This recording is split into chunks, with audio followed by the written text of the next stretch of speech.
So, hi everybody, it's Kris from KrisCarr.com, and I have a very special guest today, my new friend, Dr. Sara Gottfried. Welcome, Sara. Hey, Kris. Hi, everybody. It is so great to have you here, and I am such a big fan of yours. I have to say that your book, The Hormone Cure, has become, there it is, your book. And there's a paperback now. I still have the hardcover, but it has become one of my new recommendations in Bibles, and I have brought it into my functional medicine practitioners. And I will say that I busted one of my own myths thanks to you. I thought that I was high in cortisol, but it turns out I'm low in cortisol. So thank you for that, Dr. Sara.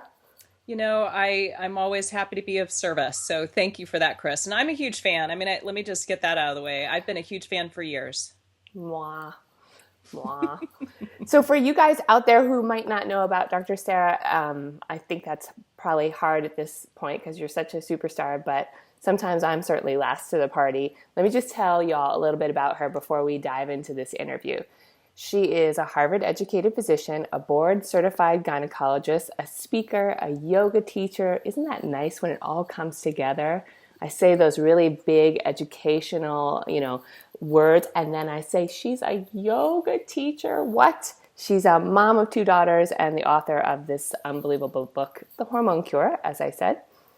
So Sara, I want to talk about something that I know is going on for a lot of women in my life right now, and that is an increased amount of stress. And I know you are just the master at solving these problems for folks. So tell me what you mean by runaway stress and what happens to our bodies when we have runaway stress. This is such a great question. And I think that most of us don't realize that we have runaway stress. There's sort of tricky ways that it shows up. One way is that you just feel ungrounded or you feel anxious or depressed. 50% of people who have depression actually have high cortisol. It's a suicide marker. Wow. So, cortisol is the main stress hormone. And the problem with runaway stress is that it changes the entire hormonal makeup of your body. So this is really important. It can age you prematurely. Why don't we get the vain things out of the way first, Kris? Does that sound good? That sounds awesome. And then we can talk about the inner ecosystem. So, on the surface, I really think that your skin is a mirror of your life. And if you have runaway stress, if you have bad stress and cortisol is either too high or too low or, maybe both within the same day, it causes you to wrinkle prematurely. It shrinks on the inside. It shrinks your telomeres. Those are the cute little caps on your chromosomes that are a marker of your biological as opposed to your chronological age.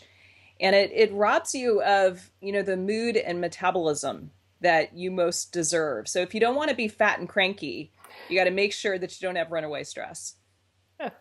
I like that. Nobody wants to be fat and cranky, but we just don't. But I think that it's great in theory, but how do we in our daily lives really practice that? Because when we get that email, when we feel up against the ropes with a deadline, or when something's going on with our kids, from your perspective, how do we walk out of that stress cyclone? Yeah, the stress cyclone. Well, the key thing with the cyclone, actually, I don't know cyclones very well, but I know with hurricanes. Okay, hurricane stress. The stress hurricane, you want to find the eye. Like we all have the stress hurricane happening all the time. And it's not the amount of stress that you have. It's actually your reaction to it. It's your perception of the stress, especially if you think it's harmful for you.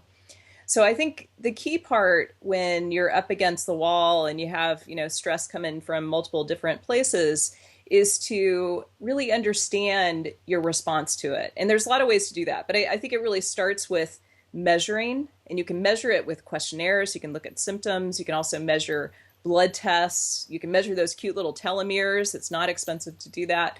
So there's lots of different ways to measure. But I think that's where it first starts. And once you have that measurement and you have the awareness, then you can step into the grace of, developing your solutions, the solutions that are really tailor-made for you, because not everybody, Kris, sometimes I have folks come to me in my practice and they'll say, Dr. Sara, I know you're a yoga teacher, and I just want to tell you right now, I'm not going to yoga. So could we talk about something else? Because that's not going to work for me. And I'm not going to sit on a cushion and meditate either. So we've got to come up with the solutions that really work for folks. Yeah, I love that. And I think that once we find those solutions, we actually have to practice them, because sometimes it's very easy to stay stuck in our habits, including the habits that support stress, when we know right around the corner there's something better waiting for us. And like, I know for me, dancing, hiking in the woods, really unstructured time, and really awesome fun movies are my go-to stress reducers. And if I'm choosing not to do them, or I'm saying that I'm not making, time to do those, then I'm actually choosing more stress in my life than more joy. And it's taken me a long time to actually own up to that. Yeah, that's such a good point. And I think once you have your a la carte menu, I like your menu. You've got the dancing, the hiking. Yeah. What was the third thing? I love movies, and I love unstructured time. Yeah. Yeah. Unstructured time and movies. So, all of those, I think, suspend time. And I think for all of us, we need to get out of that hamster wheel of time, running one task to the next, and the to-do list that is, at the front of our consciousness instead of the mission that we want to rock while we're here. When you are able to hit the pause button, it really makes such a difference in your physiology. And it's, I want to make sure that people understand that I'm not saying what I was told when I was in my mid-30s and I was like crazy, stress pants. And I went to my doctor and I was like, blah, I'm a working mother and I can't do this, and I'm fat and I'm cranky and irritable and I don't want to have sex with my husband. And my doctor was like, okay, you need to reduce stress. Right. Like, that's not my message at all. My message is, let's hike with it differently. Let's dance with it differently, right? Let's take it out for a walk in nature, because stress hates going for a walk in nature. That just doesn't work at all. So we got to find these ways to, have a different relationship with stress. I love that you say that, because very few of us live in the luxurious life where we can protect ourselves 100% and live in a bubble away from stress. And I think it's very easy to kind of paint this either or reality. And then the vast majority of folks out there, especially the vast majority are women, feel like their problem isn't really being solved, and they're still left scratching their head. So for you personally, how do you, as you say, kind of dance with stress, meet stress halfway? Yeah. Oh, this is such a good one. Well, I'm a yoga teacher. So, I had to become a yoga teacher because I was so stress crazed in my 30s. And so I like to disrupt it with yoga.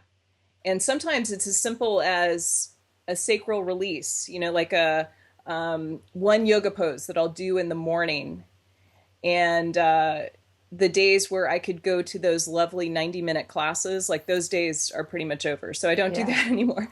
I also use my iPhone. I'll be at the grocery store and I'll pop on Inner Balance by Heart Math, and I'll do some coherence training where you take, the sympathetic nervous system, that half of your nervous system that's in charge of fight or flight, and I'll get it into sync with my parasympathetic nervous system, that half of your nervous system that does rest and digest. And when you connect the two, it's like biological yumminess. It is so good for you. Orgasm does it too. So those are, some of the things that work really well for me.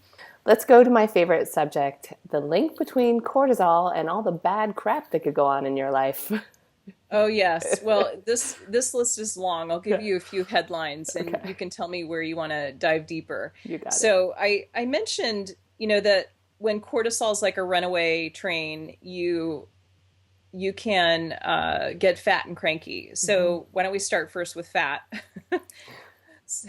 So when you're stressed out, I used to get stressed out over the most minor things. But what I found when I was in that place of being thin-skinned and highly sensitive was that I would get fat so easily.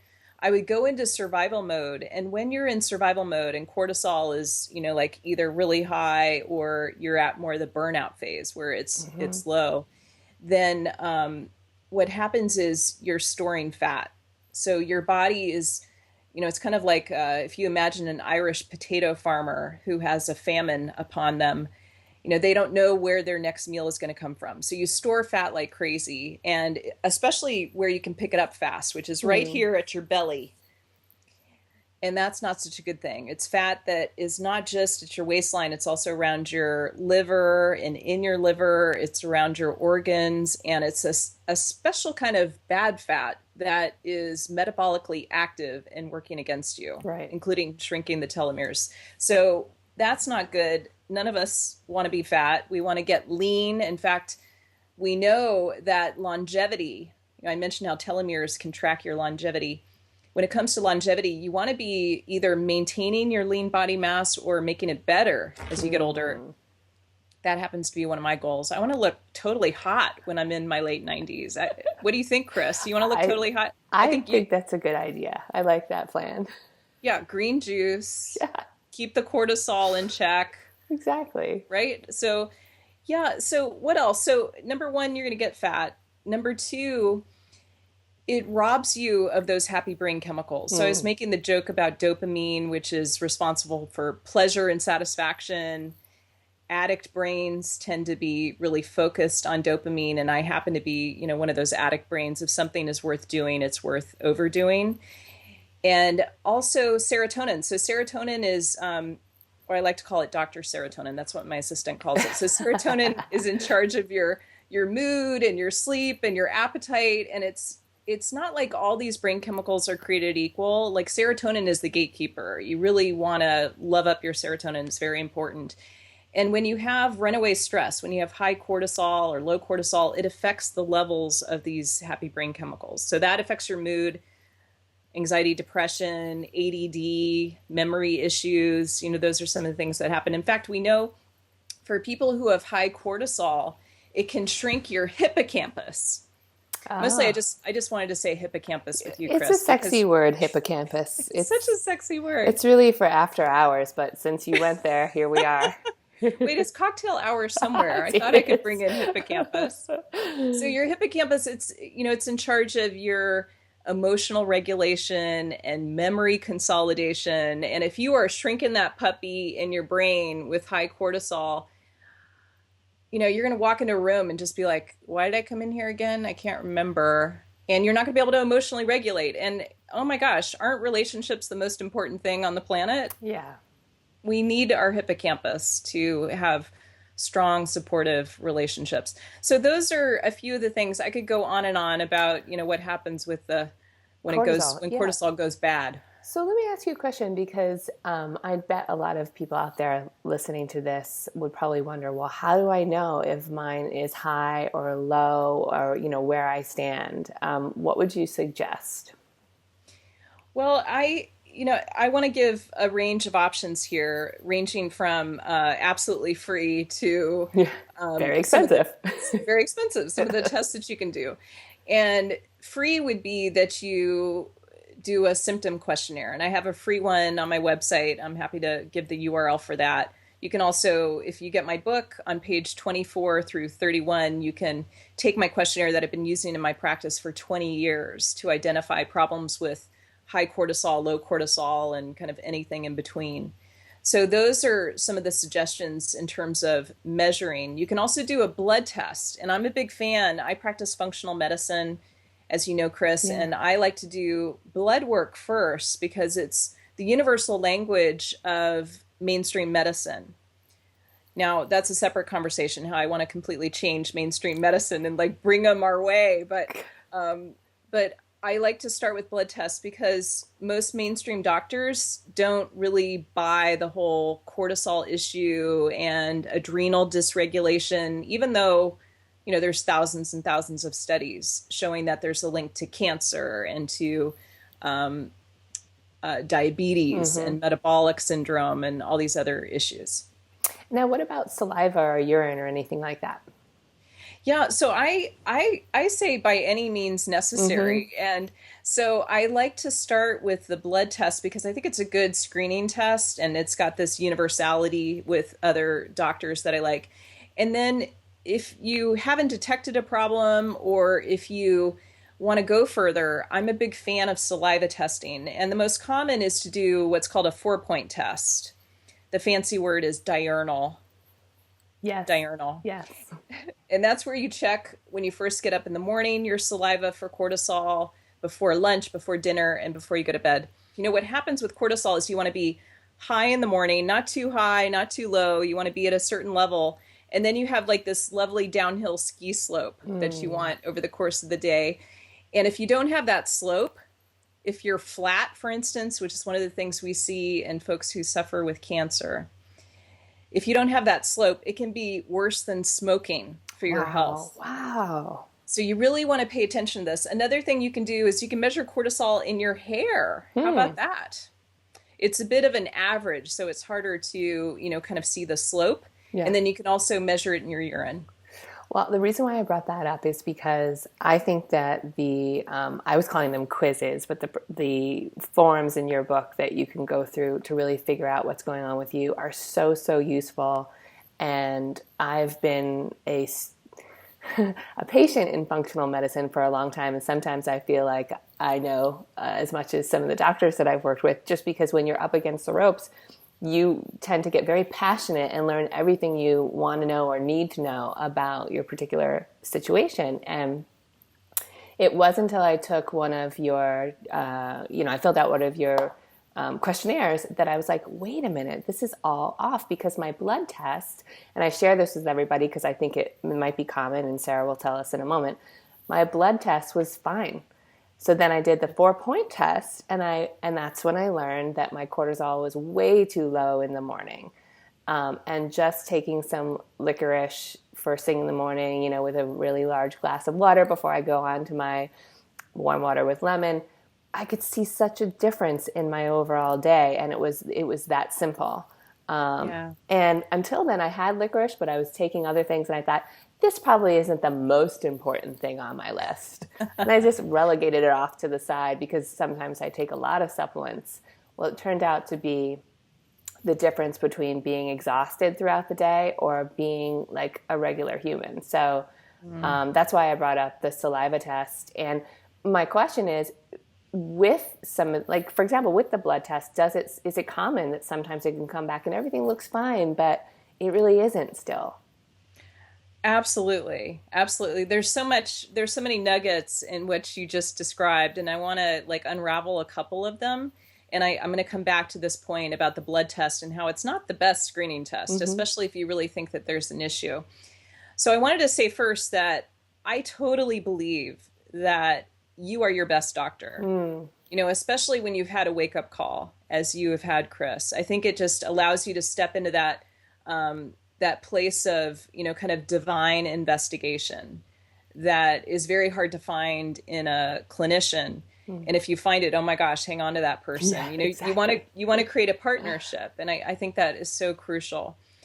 Number two, I wanted to say that the blood test, you know, even though it's part of this universal language that mainstream medicine speaks, it's a snapshot of the 10 seconds that a needle is in your vein, right? Beautiful. Good point. You know, I think you may have a needle phobia and be a little freaked out about me talking about that, but I think it's important to realize that if you look at your level of cortisol over the course of the entire day versus the 10 seconds that you've got that needle, it really makes a difference. Especially if you do have a needle phobia, chances are your cortisol is going to go up while that needle is in your vein.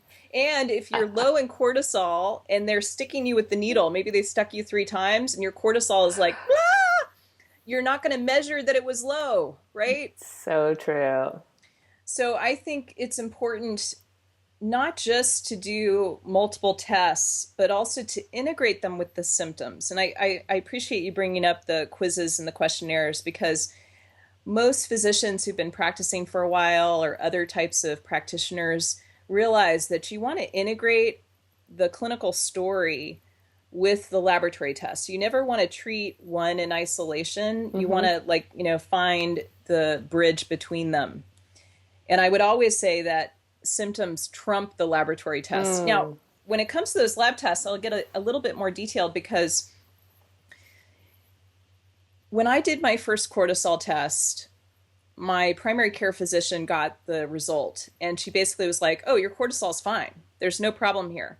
This was in my mid-30s when I, saw my primary care doctor, and I had a hunch that the suggestions that I was getting were not the best thing for me, like antidepressant, reduce your stress, and how about a nice birth control pill? So you're being really polite right now. I'm being so polite. So, so, so this guy got my test, and, I had a cortisol of like 20, which is about double what it should be in the morning.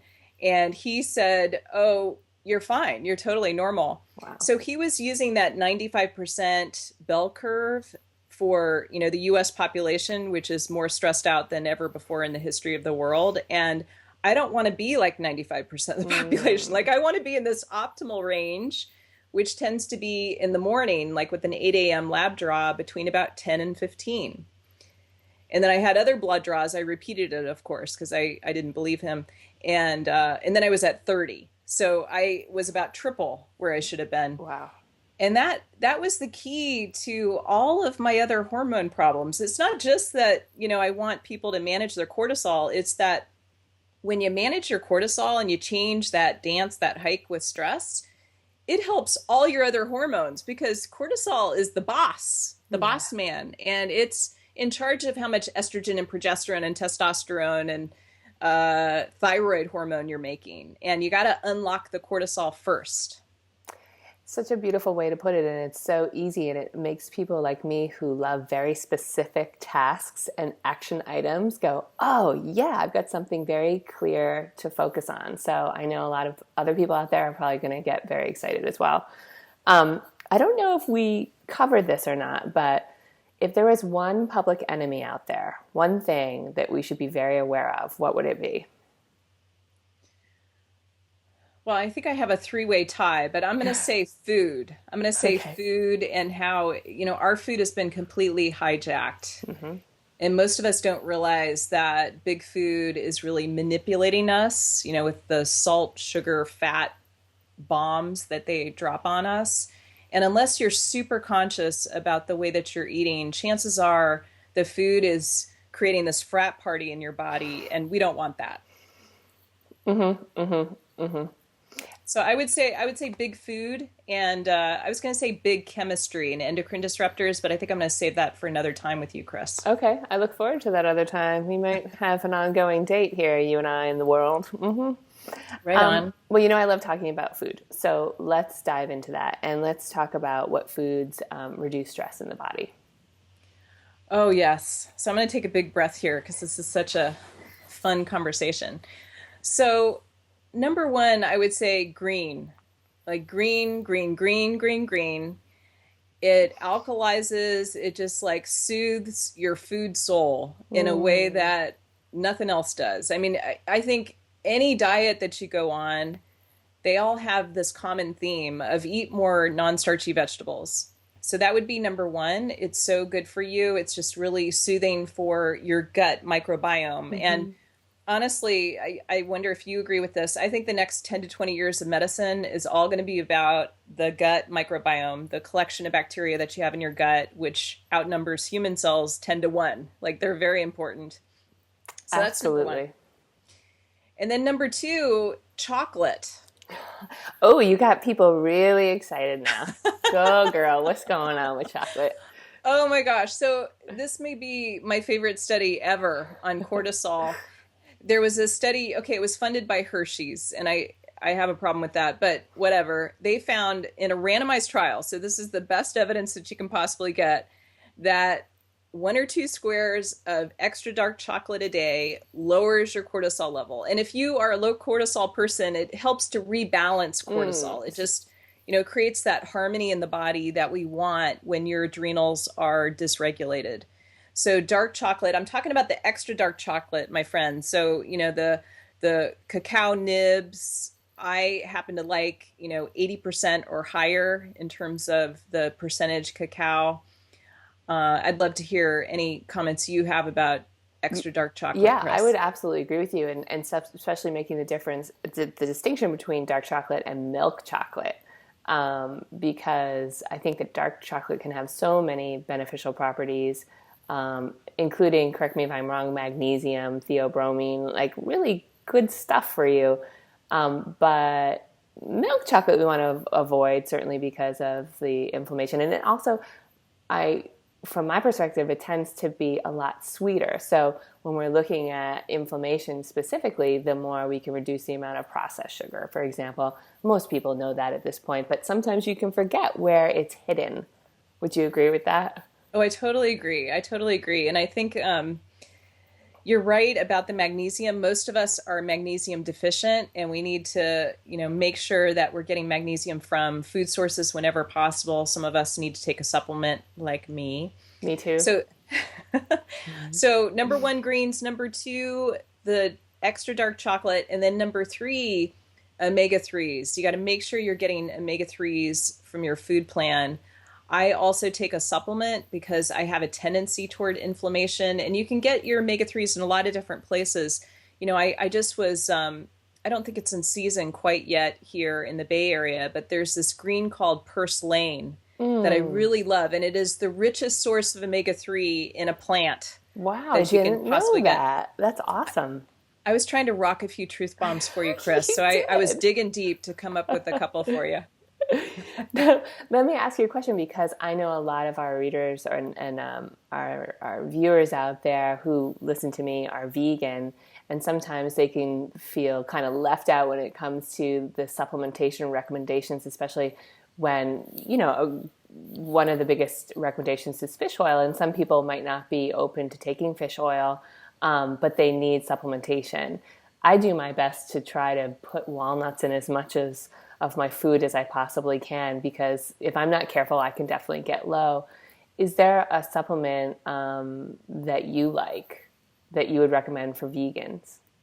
Now, I have to put on my crazy scientist hat here, and I wish that I could say that there are fantastic randomized trials looking at vegan sources of omega-3s that you can take as a supplement. And correct me if I'm wrong, but I don't think we're quite there in terms of having the best evidence that it really moves the needle. Now, I suspect it does. I think food sources do that. And I suspect that many of the vegan sources out there of omega-3s as a supplement do move the needle for you. But I like to really have a high bar of evidence, and I don't have it when it comes to the vegan sources. So foods, great foods, and if you're not vegan, or if you're open to it, fish oil. I think what's sometimes confusing about fish oil is that you also have information about the toxicity and the rancidness of unstable fish oils. And that they can be more difficult to keep stable. It's I think you and I come back to the same position all the time, which is get it from your food, and everything else is supplemental. And if you really need it, then you go and find what source works for you and your own values, etc. Okay, so we hit omegas, we hit chocolate, which everybody's happy about. We hit greens. Is there anything else we should talk about to reduce stress? Well, there's a longer list. I talk about it quite a bit in chapter 4 of my book. And I want to say that, one issue that comes up for women that creates stress is going too low in your carbohydrates. So this is one of those places where, just as you want your cortisol to not be the bad boyfriend that you dated in high school or college, right? And you don't want it too high and you don't want it too low. You want to make sure that your carbohydrates are not too high and not too low. So I see a lot of women who come to me who maybe went paleo, or they decided to go low carb, and they are not getting the results that they hope for. And often what happens for women, especially if you're trying to get pregnant, or you're postpartum, or you have thyroid issues, you really need a certain level of carbohydrates. That's true, especially if you have any adrenal issues. And Kris, I know 2 people in all of California who don't have adrenal issues. So we're talking about most of us here, right? Wow. Can we study with them? I think that would be really wonderful. Totally. One of them's my sister. So okay. she's like a poster child. But when it comes to carbohydrates, what we know, and my next book is actually about this, when it comes to women, most of us need somewhere between about 25 and 99 net carbs per day. And that's what you need, for your adrenals, your thyroid to really be functioning well. So I would say the carbohydrates are important too. And I'm talking about the slow carbs. I'm talking about the sweet potatoes and the taro chips and, getting carbs from your vegetables. I'm not talking about, a box of processed foods. She would never talk about that, friends. She would Oh, never no. talk about it. I'm so glad you brought that up because certainly right now, since paleo is such a craze, carbs get so vilified. And when the rubber meets the road is when doctors like you say, but this is what I'm seeing in my patients. It doesn't work for everybody. In fact, there's a lot of people who have a difficult time on a vegan diet. So I think where you and I, again, we agree on so many things, but I think what we mostly agree on is you got to get the crap out of your diet. Really have to get the crap out of your diet. And there really isn't a need to vilify food. We just want to be very conscious about where the food is coming from and what food should be used in moderation. I think that that's so important. There are a lot of people that I speak to who never would want to go vegan like I have gone. And what I continually say is, can you choose certified humane? Can you have smaller portions? Can you have it less, during the course of the week? Because those things will help your health and your well-being. Yeah, totally true. And it's, I love how you are broadening the field here because it's when you take those baby steps, the certified humane, that it adds up to major transformation over time. And it's, when I think about, there's sort of another layer here of consciousness when it comes to the food that you put in your mouth. And it's, I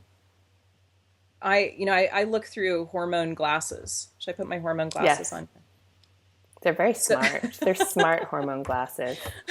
So, hormones drive your consciousness, and also your consciousness drives your hormones and your hormone balance. And I think that when you keep mining this experience with food and you really figure out, okay, this is not one size fits all. It's not even one size fits all for you over the course of your life. Right. It's, 5 years ago, your needs may have been very different than what they are right now. So we've got to figure out, okay, let's cultivate the consciousness, the body awareness, so that we really know what is the right food plan for me.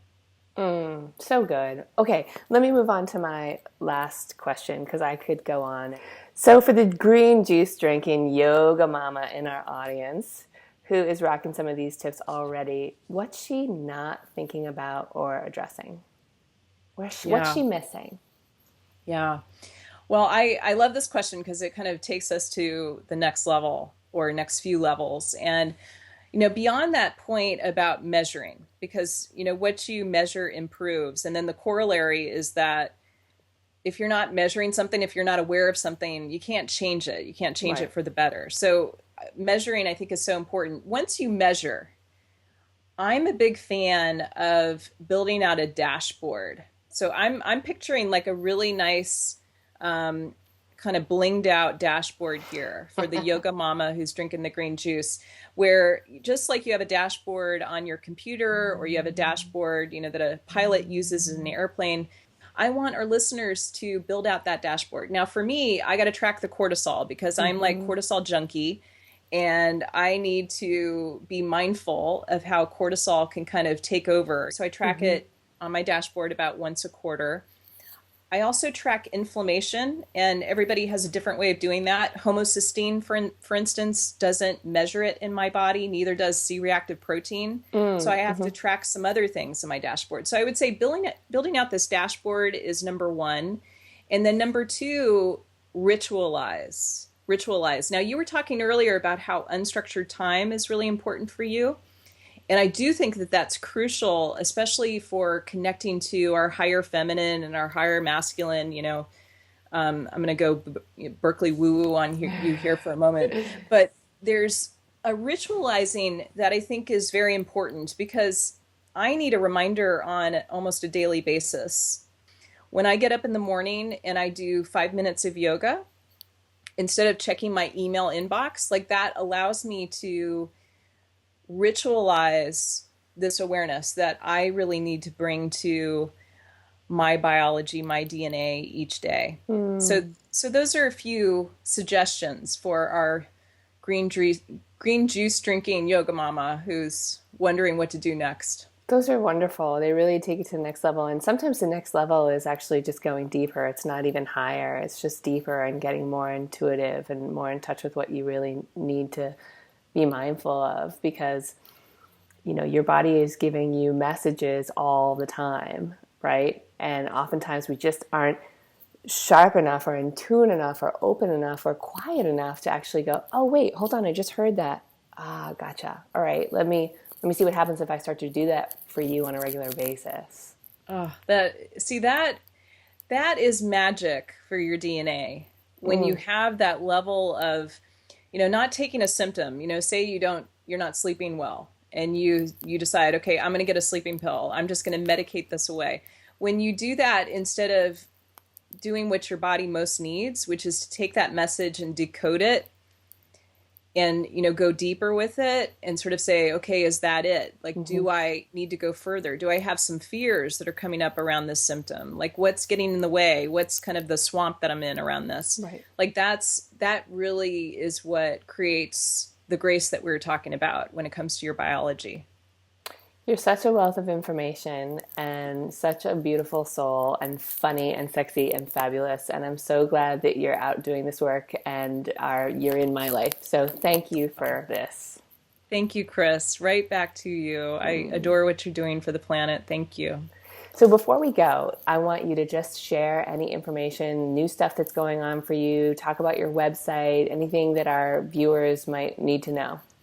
Sure. Well, I mentioned the free quiz that we have, so hopefully that'll be of service to some of our listeners if you want to, you know, figure out where you are with these hormones. Yeah, and we can link to that. We'll link to that in the blog at KrisCarr.com. Okay, beautiful. So that's thehormonecurebook.com/quiz. Great. Thehormonecurebook.com/quiz. So that's where my book lives, my first book. I've got my next book coming out in March of 2015. Very excited about that. It's a cell to soul food plan. Ooh. Like how to reset your 7 hormones of metabolism with the way that you eat and move. So I'm very excited about that. And I also have my mothership, which is SaraGottfriedMD.com. I always have to say, you know, Sara without an H, GOTTFR, Gottfried. But it's just easier to go to the hormonecurebook.com/quiz. Google knows who you are, though. It's pretty easy. That's right. You're searched quite often. All right. Well, thanks again. And everybody out there listening, if there's something going on, leave us a comment, you know, drop it below, head on over to KrisCarr.com. And so often in the comments, you all answer your own questions, but both Sara and I will be watching. And I hope this was helpful for you. We both love you very, very much. And have a great day.